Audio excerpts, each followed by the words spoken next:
Assalamualaikum warahmatullahi wabarakatuh. Hai adik-adik, bagaimana semua kabarnya? Saya harap kabarnya selalu baik dan sehat ya. Nah, di video kali ini kita akan bahas tentang pertumbuhan dan perkembangan pada tumbuhan.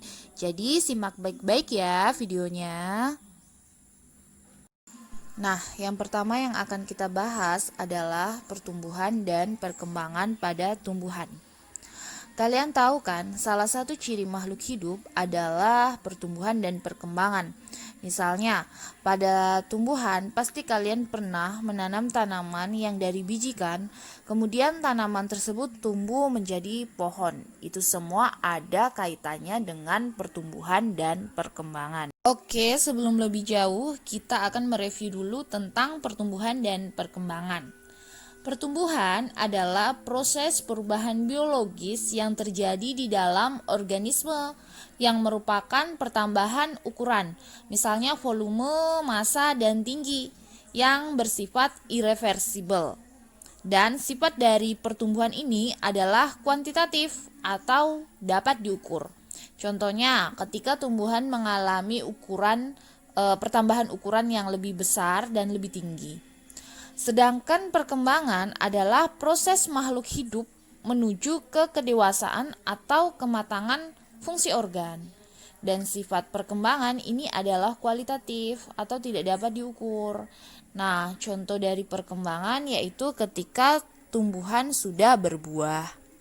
Pertumbuhan dan perkembangan pada tumbuhan. Jadi, yang pertama diawali dengan perkecambahan. Nah, setelah perkecambahan akan mengalami pertumbuhan dan perkembangan. Perkecambahan adalah proses terhentinya dormansi pada biji. Nah, tahapannya gini. Biji diawali dengan imbibisi.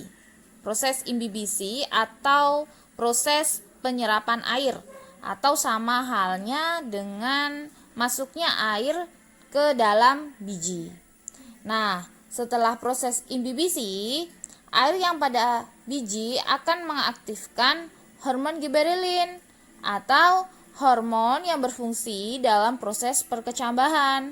Nah, setelah hormon giberelin ini aktif, hormon ini akan mengaktifkan enzim-enzim hidrolisis seperti protease, lipase, dan amilase. Enzim tersebut akan memecah cadangan makanan yang ada pada biji sehingga membentuk energi dan membentuk biji menjadi berkecambah atau pertumbuhan plamula, calon daun, dan radikula atau calon akar. Nah, perkecambahan pada biji ini memiliki syarat-syarat agar biji dapat berkecambah seperti cukup air, suhu optimum untuk bekerjanya enzim, dan tersedianya oksigen untuk respirasi aerob. Perkecambahan biji dibedakan menjadi dua tipe, yaitu tipe epigeal dan tipe hipogeal. Nah, perbedaannya adalah jika tipe epigeal itu terjadi ketika kotiledonnya berada di atas tanah. Contohnya misalnya kacang hijau. Sedangkan tipe hipogeal terjadi ketika kotiledon tetap tinggal di dalam tanah. Contohnya pada jagung. Nah, setelah mengalami perkecambahan, tumbuhan akan mengalami pertumbuhan dan perkembangan. Pertumbuhan pada tumbuhan dibedakan menjadi dua, yaitu pertumbuhan primer dan pertumbuhan sekunder. Pertumbuhan primer terjadi sebagai hasil pembelahan sel pada jaringan meristem primer yang terdapat di ujung akar dan di ujung batang. Sedangkan pertumbuhan sekunder terjadi sebagai hasil aktivitas jaringan meristem sekunder yang terdapat pada tumbuhan dikotil berupa kambium dan dapat membentuk lingkaran tahunan. Pertumbuhan pada organ tumbuhan akan kita bahas adalah pertumbuhan akar dan pertumbuhan batang. Yang pertama, pertumbuhan akar. Pada akar terdapat 3 daerah pertumbuhan berdasarkan kecepatan pertumbuhannya, yaitu daerah pembelahan sel, daerah pemanjangan sel, dan daerah diferensiasi sel.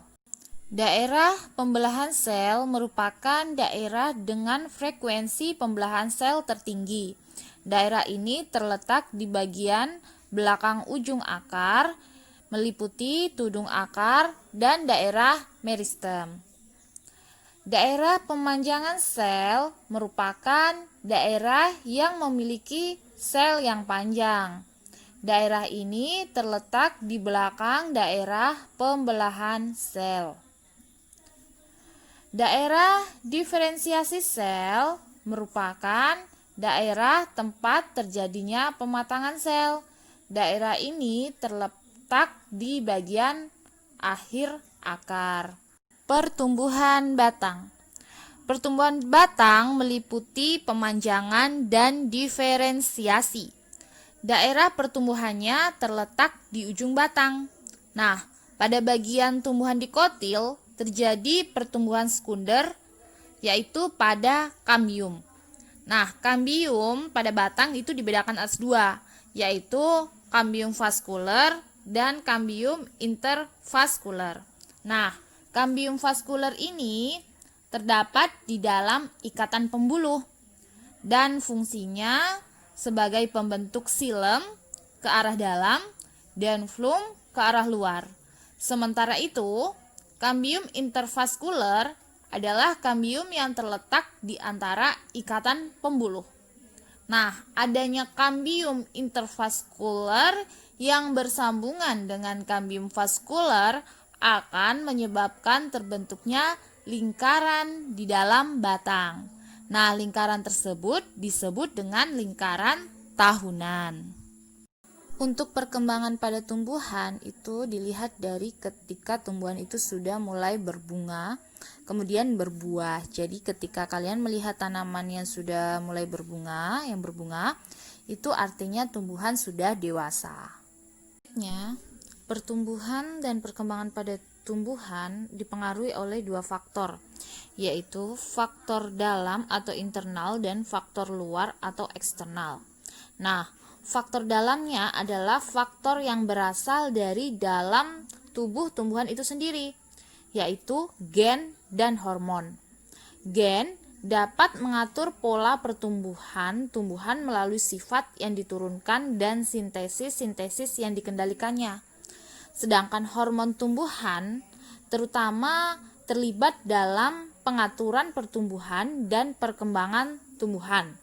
Nah, beberapa jenis hormon yang ada pada tumbuhan yaitu hormon auksin, giberilin, sitokinin, etilen, asam traumalin, asam absisat, kalin, brasinosteroid, jasmonat, asam salisilik, sistemin, dan oligosakarin.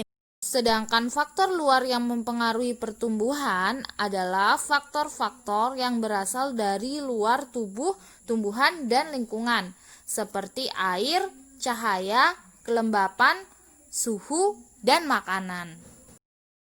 Oke, itulah yang dapat Ibu sampaikan. Kurang lebihnya mohon dimaafkan. Wassalamualaikum warahmatullahi wabarakatuh.